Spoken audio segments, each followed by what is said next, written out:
right now, but soon to be hybrid club. I appreciate everybody taking time out of the day today to visit with us. It'll be another great meeting, a lot of super information, and I look forward to the next 45 or 50 minutes or so. So with that, could I ask if Bob Lyerly could lead us in prayer and our Pledge of Allegiance? Bob? Thank you, President Scott. If you join me, bow your heads in a moment of prayer. Our Father who art in heaven, be with us this day and every day, and all those things we think, say, or do. We ask that you bless and guide this group here assembled, that the work we do benefits one and all and is favorable in your sight. We pray that you watch over and protect our men and women in uniform. Bless our first responders, our nurses and doctors, and our researchers, that we all may rise above and again renew ourselves in good health. In Jesus Christ's name we pray. Amen. Amen. I pledge allegiance to the flag of the United States of America and to the republic for which it stands, one nation, under God, indivisible, with liberty and justice for all. Thank you, Back Bob. to you, President Scott. Thank you, Bob, for that. And now we've got just a few, actually more than a few, club announcements, all great information. And it makes perfect sense to start off with none other than our Vice President, Mr. Rod Brooks, our co-chair of the Cary Rotary Club Chili Dinner Committee. Rod, the floor is yours.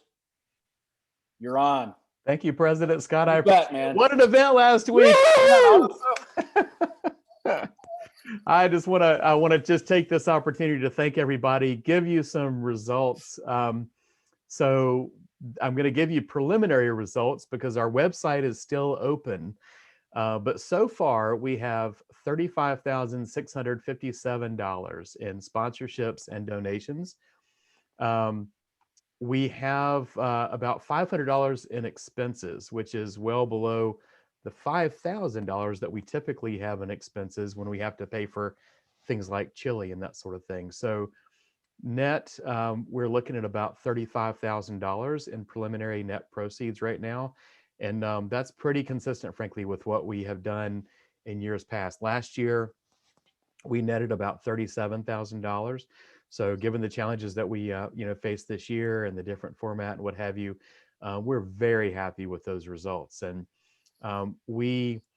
as I said, the website is still open. So there are some additional prospective sponsors that are out there that we have asked to who may consider donating, but everyone has the link to the website. So please feel free to share that along with the recording of the event with anyone that you think would be interested in knowing more about the impact of our club and having the opportunity to contribute to what we're doing. So that website is going to remain open, and I just encourage you to share that with folks. That $35,000 roughly that we've raised, I wanted to mention that the proceeds of that will be available for distribution after July 1st. And in just a few minutes, John Miller, the chair of our Cary Rotary Club Charitable Foundation, is going to be sharing how some of the proceeds of previous events have been distributed of late. So we're looking forward to hearing that from John. During the event, of course, and I really appreciate everyone attending, we had about 55 people in attendance virtually via Zoom, which we were very happy with. And of course, during that event, we had the opportunity to acknowledge all of our sponsors. And of course, we had the opportunity to hear from our beneficiaries, some of the groups that have received funding. What I wanted to do today was take a moment just to acknowledge the folks who served on the Chili Dinner Committee, because that is one group that we did not acknowledge during last week's event. So I'm going to list them now. Don Finkbeiner, Scott Gardner, Mary DeBucam, Jim Lovejoy, Krista Lemery, John Miller, Roz Royster, Eric Schmidt, Scott Schneider, Ron Stanton, Ken Tima, and Paul Wasilkevich. These are the folks who made it happen, and we just all deserve them all a big round of applause. Huge thanks to this committee that has worked literally, I mean, just for months. I mentioned this, that we even had a chili dinner committee today, and I mentioned that, I think we planned this event 3 times. The first planning was when we thought we might be able to just do it, as we've done it in the past. But then the second planning was when we actually for a moment considered doing it as a sort of a virtual drive-through only. But then the third time, of course, was what we ended up doing, which was doing the event as a completely virtual event. So, this group, just an incredible group of folks who are dedicated to, our club and our club's impact in serving the hungry, and just incredibly resilient and creative and dedicated. And again, I just want to thank all those folks that served on the chili dinner committee. I also, and I'm not sure if Scott Gardner is on the call today. I didn't see him, but I just have to say a special, I don't know what it is, like a daytime Emmy award or something needs to go to Scott Gardner, because he was our executive producer, he was our director, and just really pulled off a great event. And so huge kudos to Scott, and I'll certainly be expressing this on behalf of the club. So just to, to wrap up here, we're in the midst of kind of finalizing things. There's still some work that needs to be done. All of our sponsors will be receiving thank you letters in the mail soon. We have a special thank you ad that will be published in the Cary magazine recognizing our sponsors. So please look for that. Invoices have also been sent out to all of our sponsors, and if you have one that is as yet unpaid, we'll ask you to please send that in. Also, for just as a reminder, this is an event truly that involves all of our clubs. So for those in the club who are members who were not sponsors, you will be receiving an invoice for $40, which is our equivalent of ticket sales that we ask everyone to do. That's half of what we've done in previous years. So please look for that. And lastly, I just want to say, if last week the recording of the event did go out. If you were unable to attend the event, I really encourage you to. It is well worth watching the recording of last week's event if you didn't participate live, simply because we did so much to highlight the impact our club has had over the last 18 years in addressing hunger. And I guarantee you, it's an hour worth of your time, and you'll never feel prouder of our club and what we've been able to do. So with that, Scott, I just want to say again a huge thanks to everybody, and I'll turn it back to you. Thank you all. Thank you so much, Rod. Fantastic work. I couldn't be any more prouder of this committee and our club in general. What took place last week was monumental, in my opinion, and I thank everybody for that. A lot of good work went into that, and that money is going to be put to very good use. So thank you all. And now, could I bring John Miller up? John, No. A few comments about the charitable foundation, please, sir. Thank you, President Scott. As Rod made a comment, it's worthwhile to mention that the golf tournament of this year and the chili dinner of this year, these are all funds that the charitable foundation will have available to spend as of July 1, 2021, which will be Bob Griffin's year as president and Reggie Scales' year as president of the foundation. So all those monies, when you hear us talk about monies or whatever, I thought it was at least worthwhile. As some of you may know, we're getting some new software for the foundation and finding out exactly where we are, what we're doing or whatever. And a couple of things from going back and checking the bank book or whatever. Since January of 2019, the club has spent $46,195.68 on world hunger. We've spent a little over $13,000 on local hunger. We've spent about $15,000 on non-hunger.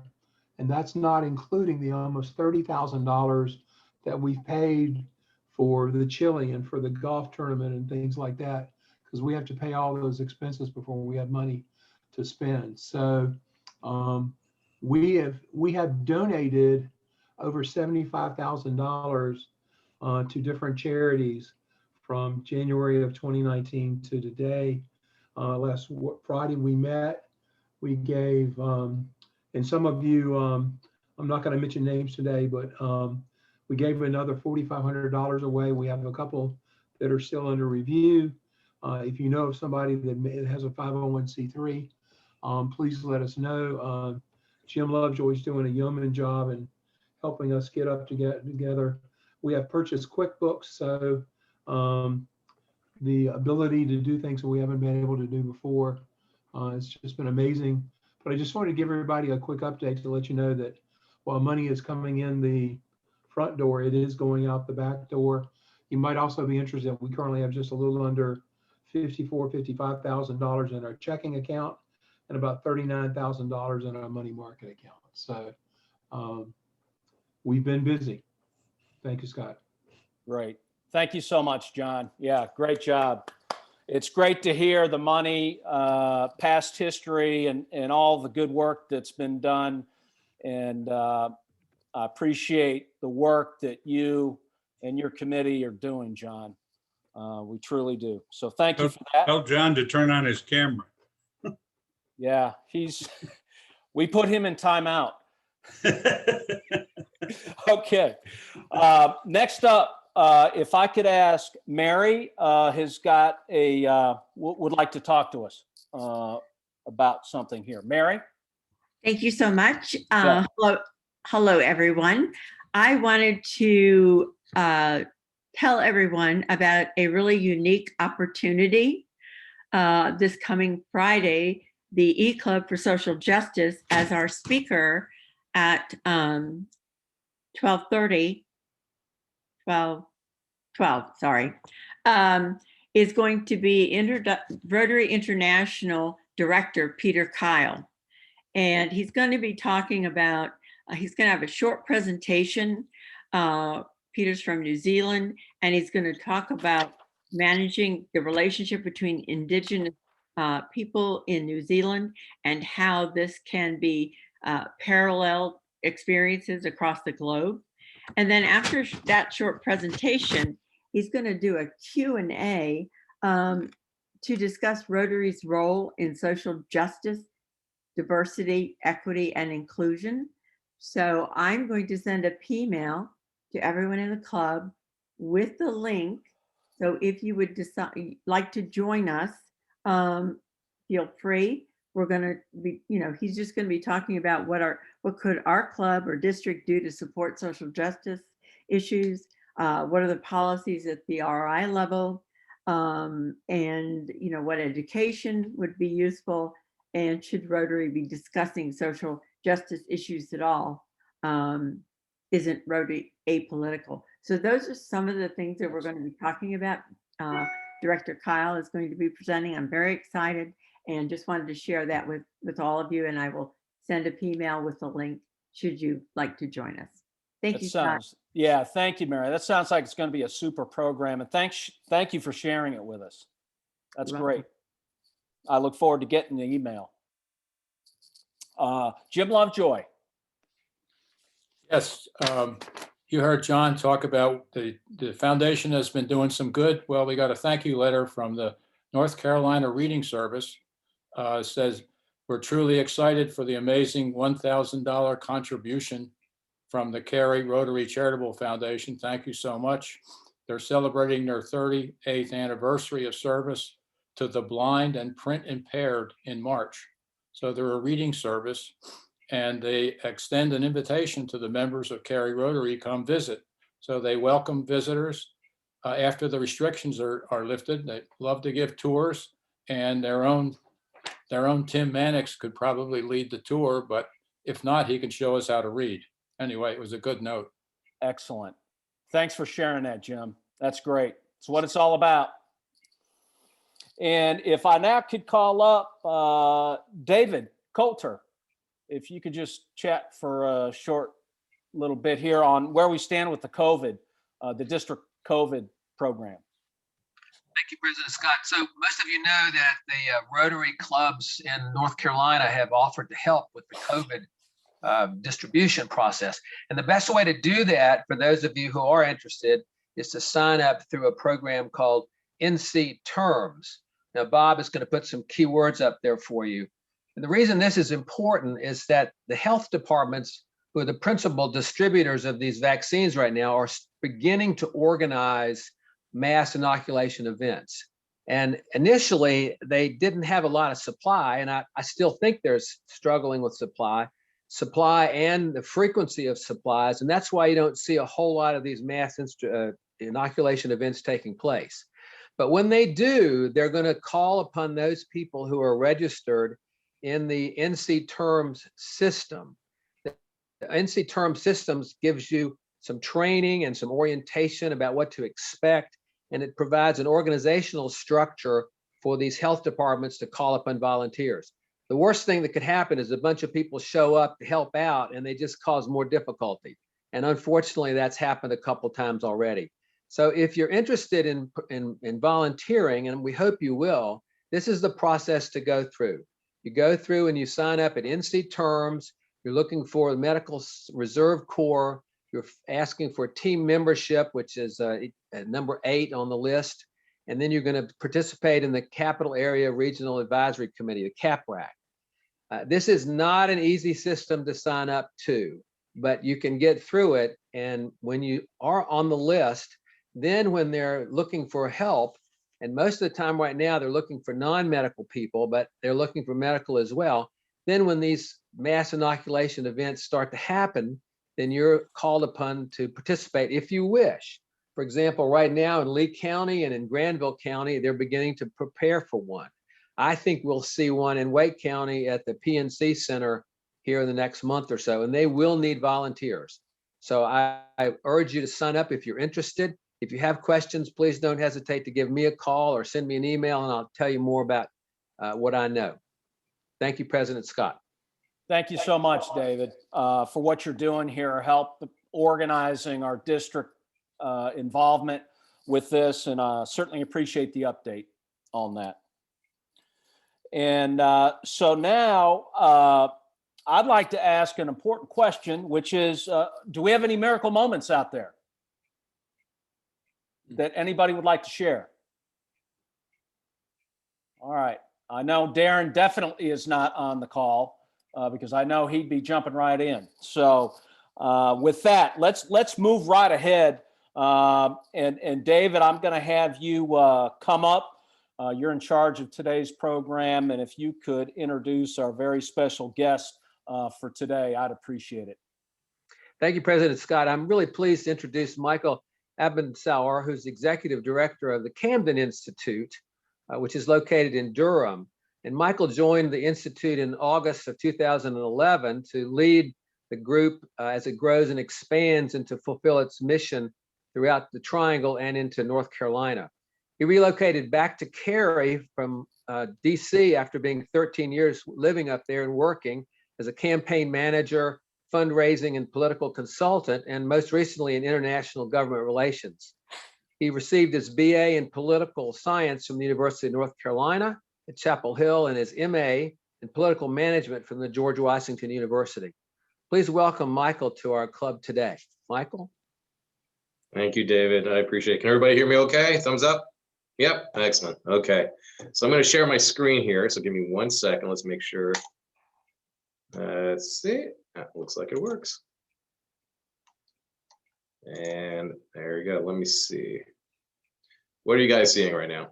Not what I want to see. Yeah, got it. Oh, you got it? It's good? Oh, never mind then. Okay, perfect. Well, thank you again for having me here. Again, my name is Michael Abensour. I'm the Executive Director for Kramden Institute. Kramden Institute is a 501c3 nonprofit. We're based in Durham. We've been around since 2003. And as David mentioned, I've been here since 2011. I am a political refugee from Washington, D.C., and decided to do some good and scrub my soul by running a nonprofit. So this is my first 10 years in the nonprofit world. It's been fascinating, and it's been a heck of a ride so far. Presentation is blissfully short, so I wanted to build as much time as I could for a Q&A and just a dialogue at the end of it. But let me give you a little bit of a background about the Institute and what we do.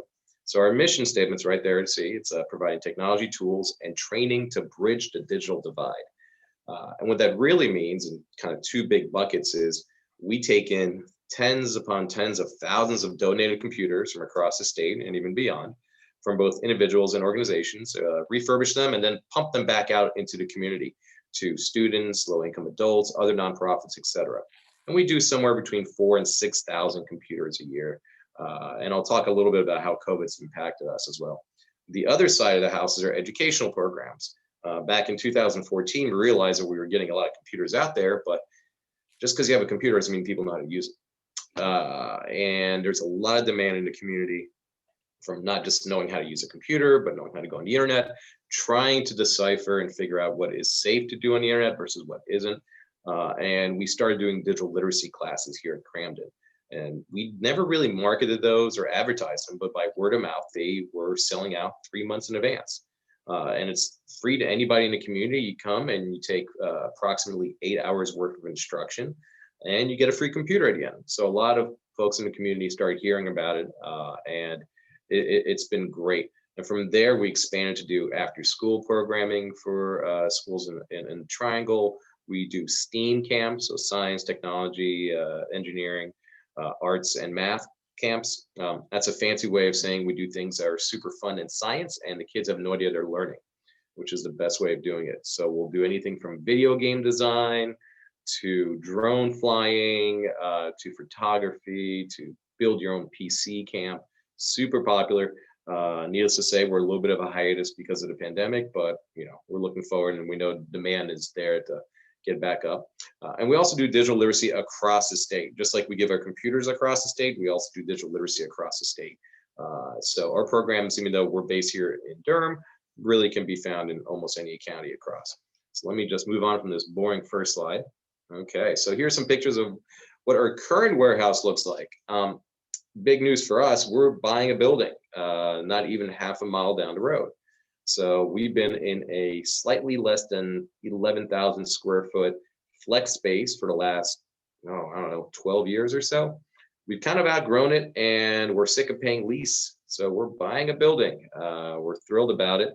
It's right down the road from us on Highway 55, and we're buying it next Tuesday is when we close, and we'll move in sometime in mid-June. We're going to do some upfitting of the space to meet our current needs. But as you can tell, anybody can come and volunteer, or again, put everything with a big asterisk because of the pandemic. But prior to the pandemic, we were getting anywhere around 2,000 volunteers a year to be able to come in. And we're not super huge. We have 10 full-time staff, a few part-time staff, and quite a few hourly staff when it comes to the summer. So moving on, why do we do what we do? That's always a question we get. Why do you guys work on what you're doing? Because bridging the digital divide just kind of touches everybody at this point. And the pandemic has shown a bright spotlight. 20% of North Carolinians do not even own a home computer. And the amount of students I've seen come to me and say, I try to do my work on one of these. That's not easy, right? Imagine trying to do a paper or doing research on a cell phone. That's very hard to do.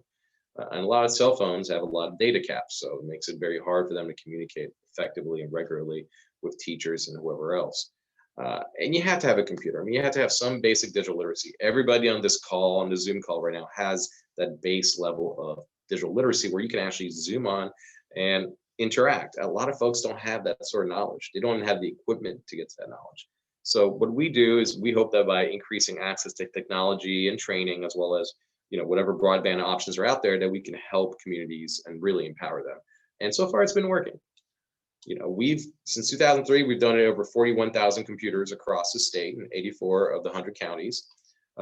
Every year, we reach anywhere around 1,500 or so people through our digital literacy and education programs. And since 2014, we've reached over 7,500 people. And like I mentioned, we have 1,500, 2,000 volunteers that come every year to Kramden. A number keeps going up. People love to drop off their teen kids with us. We tell them we're not a babysitting service, but we will happily use their best efforts to clean computers, change monitors, all that stuff. The fun thing about us too is that we've had people come to us and say, I want to volunteer, but I know nothing about computers. We will teach you within 15 minutes how to refurbish a computer from start to finish. You need to have zero technical skill. We have staff that's very well trained. We have senior volunteers who we lovingly are super geeks, and they help people and teams go through this process. So we can, our whole point is to make it as efficient as possible. We get lots of computers, and our goal is to get them out as quick as possible. And a fun little side note here, we recycle close to 300,000 pounds of e-waste every year. So while we love getting computers from individuals who come in, a lot of stuff we get is beige or broken. And when it's beige or broken, it's got to get into the recycling.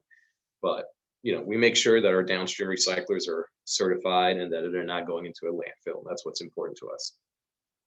So there's 3 big ways people can help with support our mission. And the first is to give tech. That's the easy one, right? Donate equipment. So anybody can donate to us. And because of the pandemic, we've kind of developed, it's basically contactless drop off. So we have carts in front of our office with forms, and people can just drop off their computer equipment, take a form, wave at us through the window, and be on their merry way within a minute or 2. The other more important is for us, even though we love individual donors, is we really go after the big companies, right? Big companies, that's where they have a lot of computers because they refresh those computers every few years. Somebody's been working on the same desktop or laptop for 4 or 5 years, or hopefully less than that. The company's going to say, well, we need to upgrade. So when they upgrade, all of a sudden they're left with a lot of IT equipment, and that's where we come in. We have a box truck, a 26-foot box truck with a lift gate. We have a walk-up van. We have a smaller van, and we can go get equipment virtually anywhere in the state if there's enough of it. We'll pick it up for free. We'll destroy the data on there if they haven't already. And we'll make sure, like I said earlier, that any e-waste that's generated goes down to our recycling partner. And here's a quick list of what we do take and what we don't. We take desktops, we take laptops, we take flat screen monitors, we take keyboards, mice, cords, all the stuff we need. Servers, enterprise networking equipment, tablets, cell phones, we'll take that all. The things we don't take are pretty easy. We don't take the big giant CRT monitors that everybody remembers from back in the day that weighs a ton and it costs us a lot of money to refurbish.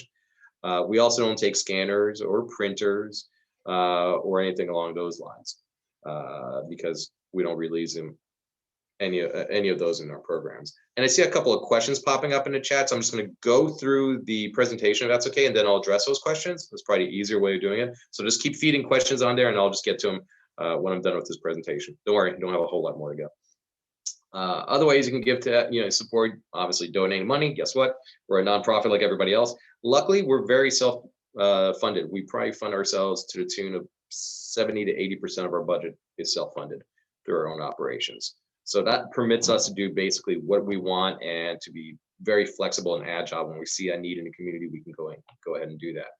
We get some grant funding and individual donor funding. And corporate funding. And corporate funding is probably the biggest of that because we have a lot of partnerships with the companies here in the RTP. It's great for that. But, we're always looking. So our tin cup is always up and about. And time, obviously. Volunteers are super important to what we do. Without volunteers, it's been very much a struggle.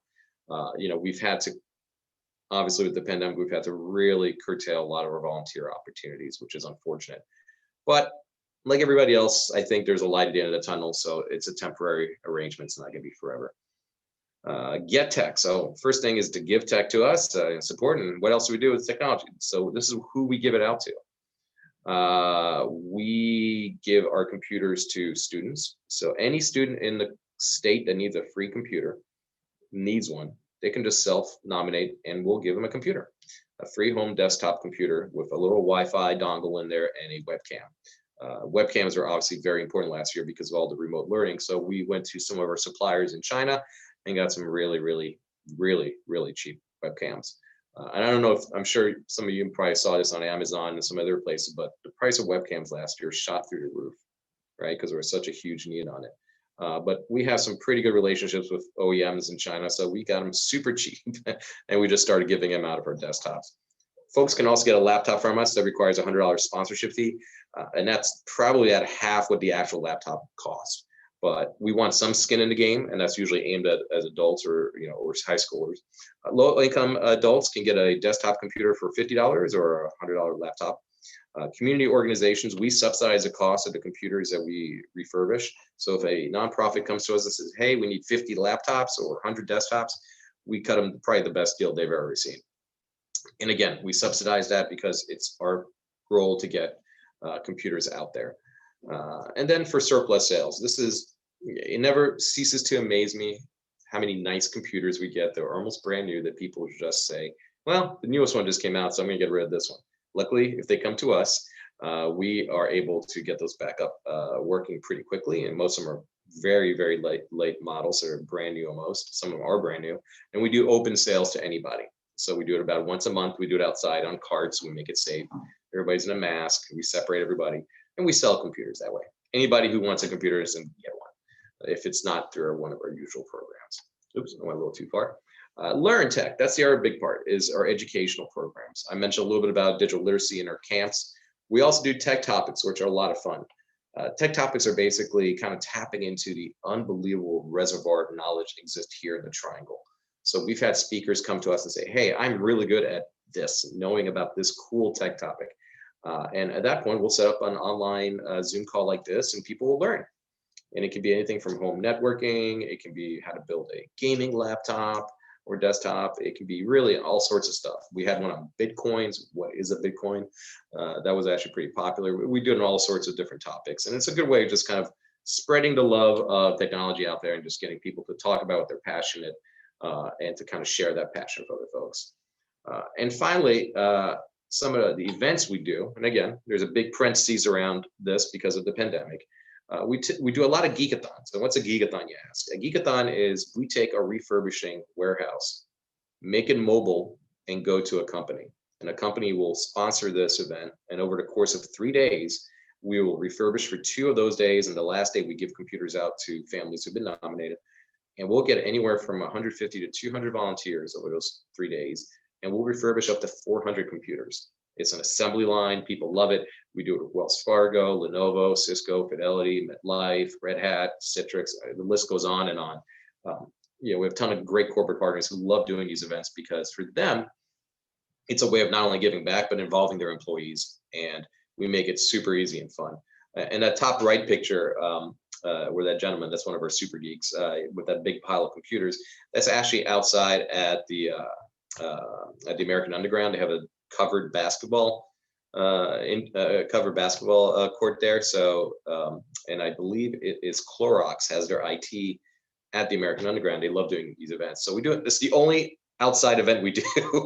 We always pray to God it doesn't rain or have too foggy because water and electronics don't mix. But luckily, knock on wood, we've had pretty good luck over the few years doing those. The pandemic has really thrown all that into, kind of a wait and see model, which sucks. Last year, we were supposed to go down to Mexico City and do a geekathon down with MetLife down there. We were super excited about that, but fortunately, it was not to be. So we do these geekathons. We do Wednesday work nights, which are just open opportunity, volunteer opportunities for everybody who wants to come. We have to limit it to about 25, 30 volunteers typically, and it sells out. Once we put it's going to come out there, it's unbelievable how quickly people sign up. A lot of folks really enjoy doing this. One day geekathons. We do military war days where we go to military bases around the state and give computers out to children of enlisted men and women. I'm sure a lot of folks here know service people don't make a lot of money, and computers are expensive. So we love doing these. We've got Fort Bragg, we've got Cherry Point, Camp Lejeune, Seymour Johnson. We've done all of them. We really enjoy doing these. We look forward to getting back into it next year. And finally, we do recycle days and e-recycle drives. So, some groups come to us and say, hey, what if we hold a recycle drive for you? Will you do that? And we do those all the time. We love doing them. They're super easy for us. We make it as easy as possible. It's just to get equipment into the door and also kind of spread a little bit of our mission. So that's a little bit of what we do. And if you ever want to come learn more about us, just go to kramden.org. It's pretty easy. There's a URL. We're also on LinkedIn and all the other social media fun stuff. But I will say the pandemic has transformed a lot of things we've done. Just to give you an idea, last March when they declared it a pandemic and they were closing down schools, we put a little notice on our Facebook page saying, hey, look, typically if a student needs a computer from us, a teacher has to nominate that student. We said, look, we're going to waive that requirement. We just want the families to nominate. If you need a computer, we don't want to make it too complicated. We put that up, I think, on a Tuesday night. I come back in the next morning, the phones are ringing off the hook. Everybody's on the phone. I think we received over 5,000 calls. The Facebook page had been reshared over 10,000 times. And the funny thing is, we always assumed that the Triangle was saturated with computers because we've been here so long and we've been pumping out computers. Well, that wasn't the case. We ran out of computers in a week. 500 ready to go desktops that were gone. So, and without volunteers, we had to kind of throttle it back. And then now we're now we're doing it in a way that makes sense. So we have computers outside with students' names and a time slot they're supposed to show up in, and we put the computers on in the morning. And again, it's kind of like the contactless drop off. We wave to them, they fill out a form, they pick up their computer, they go home. If they have any questions, they give us a call. So we've been able to pump out a few thousand computers doing it that way.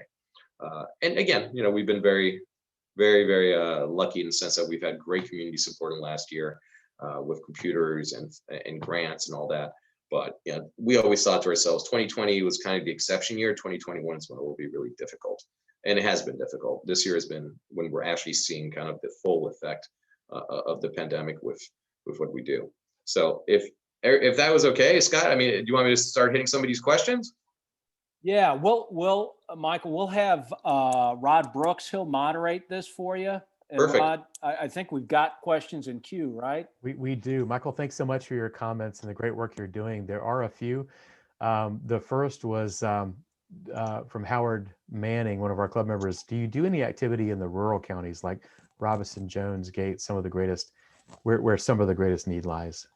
Yeah, and it's a great question. Let me figure out how to stop sharing my screen real quick. It's all the way at the bottom. Hang on one second.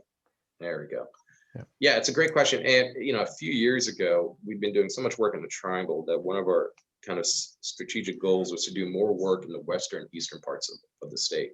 The difficulty with that is that we kind of give out computers one of two ways. Either we do them individually, where they come to Kramden and pick up a computer, or we do it kind of wholesale, where we work with a school that says, hey, we have 50 or 60 students here, we don't have a computer, and then we schedule an award day. So we will come out there with the computers, the monitors, all that, and staff, and we'll go out and we'll give out computers. We could do that to a certain degree, but we needed more partners. So we partnered with a couple organizations that really work in the western, far west and far eastern parts of the state. And they're great because they know their schools better than we do. They know their need better than we do. And then they contact us and say, hey, we need 100 computers, 200 computers, 300 computers. We ship them the computers, and then they are in charge of distributing to their students. Okay. So it's worked out really well. Again, the pandemic's put a huge crunch on all of this, and I'm sure we'll get back to it. But that's typically, we try to do a lot more work on the rural parts of the state than we have previous years. Thank you for that. Following up on one of your comments, Mary Kim asked, how do you clean the computer's hard drive and backups and that sort of thing? Sure. And the great thing about being the executive director is I don't have to be that technical. There's a very, very technical two-page sheet on our website under Donate Computers that talks in detail about our data processing. I will say this, we are a member of NAID, which is the National Association of Information Destruction. We're about to get certified once we move into the new building to be a certified member. But basically, any computer that comes to our door, regardless if it's an individual donor or corporate or organizational donor, if it's got a hard drive, we pull it out immediately and it goes through our processing. And we do a Department of Defense process wipe. So we go over, I think, 3 times. We go over the drive gets wiped 3 times. And then typically is a 4th wipe, which is the installation of the new operating system on it. And that's for new drives. If it's an older drive, an IDE drive, versus the newer SATA drives. If it's old, we won't even use it. It goes into a locked box that goes directly to our recycling, and then they shred it up into fine little bits. Okay, fascinating. I'm sure we had no idea there was actually an association of data destruction. That's really fascinating. Thank you for that. I wondered, Michael, if you could just share what your organization's budget is, and if you could also elaborate on what you meant by self-funding. Sure. I gathered that there might be some sort of earned revenue that you're able to generate. There's a ton of earned revenue we generate. So our operating budget this last year, which was the one that we just finished on, I think we were around, I think it's going to end up in the 990, around $2 million, give or take, okay. Of which 1.4 4 or 3, I forget the exact numbers, are actual cash, and the rest are in kind. So Okay. in kind donations of computers. Mhm. And in terms of how we self-fund, so we're very good. We get so much volume in, and we get so many computers that we cannot rescue, but we get parts. We generate tons of parts. So we pull whatever parts we can reuse for programs like hard drives and RAM and CPUs and stuff like that. We pull all those for program use, but we get a lot of computers that we just cannot rescue or are too beat up aesthetically. Like we want to make sure that when we give a computer out through one of our programs, it looks like it's brand new, right? Mhm. And we've known in the past that if a student gets a computer that looks like it got dragged behind a truck, they're not going to use that computer, right? They don't want somebody's hand-me-down. They want something that looks as pristine as possible. So we're Yeah. very, very tight with what those specs and what those looks need to be. So we generate a lot of other stuff that we can actually resell on eBay. So laptops that got dinged because somebody dropped them on a corner, Yeah. or CPUs or RAM. So we do a lot of that in-house, and that's where most of our earned revenue comes from. Fascinating. Okay, thank you. Thank you. You were mentioning some of your events. Is there a calendar or a list of the times and the links to those, particularly the tech topics? Yeah, if you go to cram.org and you go under, I believe it's our education page, you'll see that. I will say right now, though, it's a little sparse simply because we're kind of throttling down as we're getting ready to move into the new building. Sure. So moving is such a hassle that we're going to be putting a pause on a lot of our operations until we move in. But yeah, and there's also a newsletter. It's a weekly e-blast that tells you a little bit about what we're doing, some great stories, but also has any volunteer or tech events coming up. And you can always unsubscribe if you get tired of it. Great. Fantastic. Thank you. How many computers or laptops do you place in a year, and what percentage of demand are you able to meet right now? So we place, generally speaking, somewhere between, on a normal regular year, between 4,000 to 6,000 computers, give or take. It's always a little tough to kind of, there's a lot of different programs, and we do a pretty good job of tracking all those. In terms of what percentage of demand that is, we don't know. All we know is that every computer that comes into the door already has a name on it, right? In terms of who it's going out to. We've had to tell, especially our nonprofit partners, that, and we've gotten so many orders from nonprofit partners because they're in desperate need, that if you want a laptop right now, it's a 2-month wait. And we're trying to be as honest and as candid as possible because our production is just not where it needs to be because we're missing all those volunteer hours. And the demand is far greater than our actual supply too. And if you go into a warehouse today, you'll be like, you have thousands of computers, and we do. But each one of those computers then has to get pulled off. We have to make sure it's actually working. It has to be tested. It has to be refurbished. And we generate quite a few failures from those. Right. I love it if companies gave us brand new computers in boxes, but that's not what we're getting. We're getting stuff that's already been used. Got it. Thank you. Do you link up with any job placement organizations to connect participants in your training programs to employment opportunities? Indirectly, I would say we work a lot with, for example, Step Up Ministries and a lot of other workforce development programs like Dress for Success, where we make sure that when they go through their programs, if they need technology, to come through us. So we have all those partnerships in place. We've talked a lot about doing workforce development here. We do work with the Triangle Literacy Council to do some sort of IT certification for some of their folks who are going through their programs as well. So we try to keep in our lane, and we know what we're good at. We're good at education and we're good at refurbishing. We don't want to have too much mission creep where we start going into things that are not necessarily our expertise. So I think that's why we've been pretty successful, is we try to keep very tight, narrow, and focused. Got it. Thank you. And just one last question from Paul Salzman. Do you take Macs and PCs? Yes, we love Macs. We love Macs and PCs. We take, like I said, it's on our list. We'll take anything that's not a scanner, a CRT monitor, a photocopier, or a printer. We'll take almost everything else. And don't worry if it's working or not. I mean, it doesn't matter. And if you have data on there, again, I wouldn't worry. When people drop off equipment, within the hour it's brought in, it's already getting in process. So we make sure that nobody's data is floating around. We're very vigilant about that because that's the question. That's what concerns us the most, and that's the question we receive the most. Got it. Got it. Well, Michael, thank you. Are there any other questions from the group that anyone who hasn't chatted that would like to speak up and ask? Rod, I've got a question. Can we actually take out our hard drive and destroy it ourselves and then drop off the computer to you? You could, and we have some people that do that. And I would say this. I would say if you want to take out your hard drive, do so only if you think you're going to keep that data and you're going to put it in an enclosure or put it into another computer, right? If you try to destroy it yourself, it's not 100%.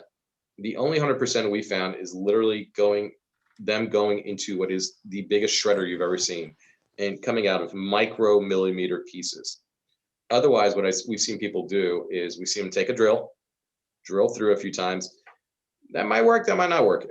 From what we understand, it's always kind of theoretical, the whole data recovery field, but theoretically it is possible to recover data from even a shattered disk.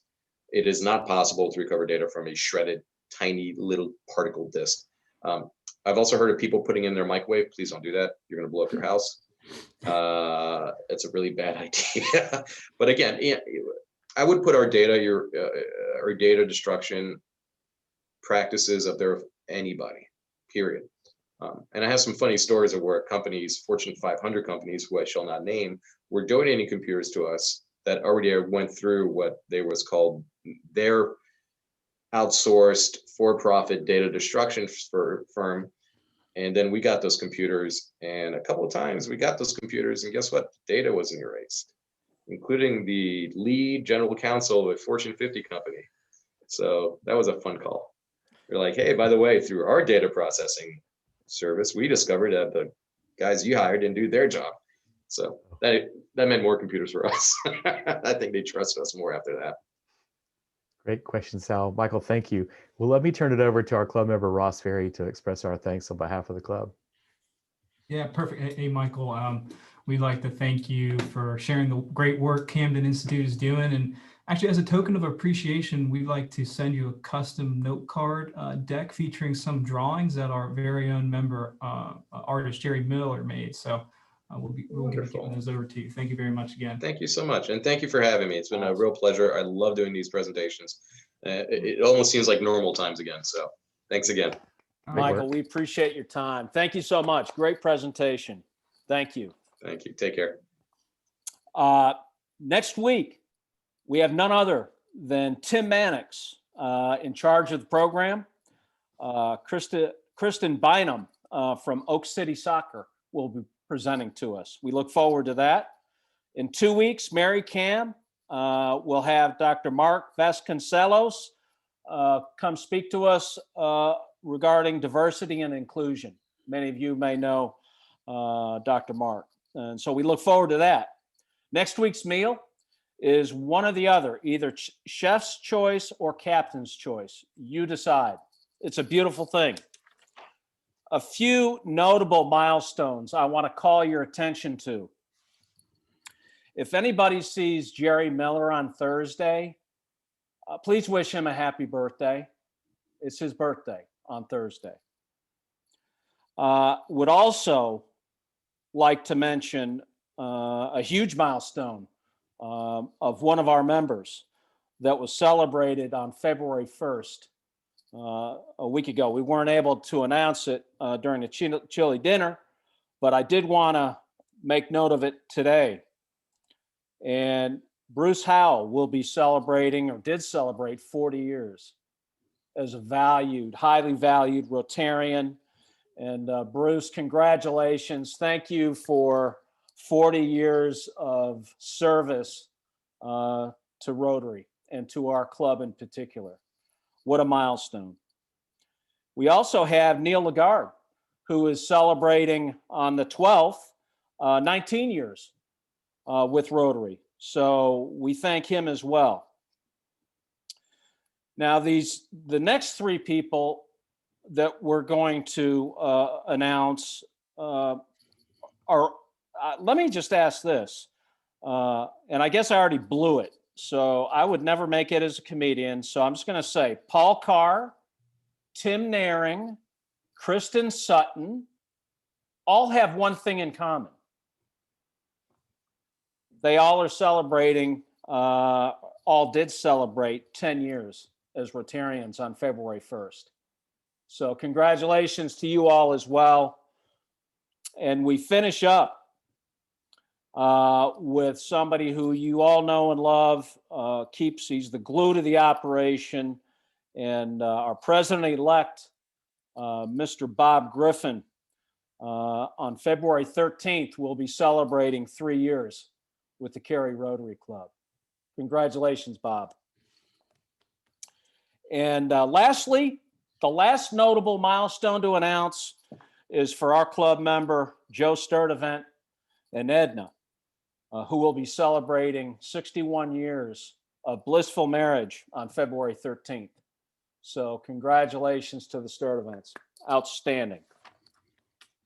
And now we come to the point, unfortunately, that will conclude our program. And I want to thank everybody again for joining us today. It was a great program, a lot of great information, a lot of stuff I learned for sure. And I appreciate everybody joining in. And so with that, if I could ask Sal Camerata to lead us out in the four-way test. Sal? Yes, thank you, President Scott. Of the things we think, say, or do, is it the truth? Is it fair to all concerned? Will it build goodwill and better friendships? Will it be beneficial to all concerned? Awesome. Thank you, Sal. Ding, ding. Meeting is adjourned. Everybody have a fabulous day and a terrific rest of the week. I look forward to seeing you all next Tuesday for another great meeting. You're all welcome to hang out for a little bit. We won't turn this off until everybody jumps off. So if you guys want to jump on and bust somebody's chops, go have at it. Or if you just want to see how people are doing, go ahead and do that too.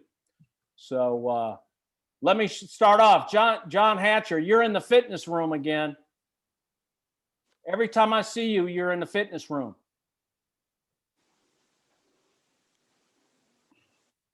You're locked up. He's muted.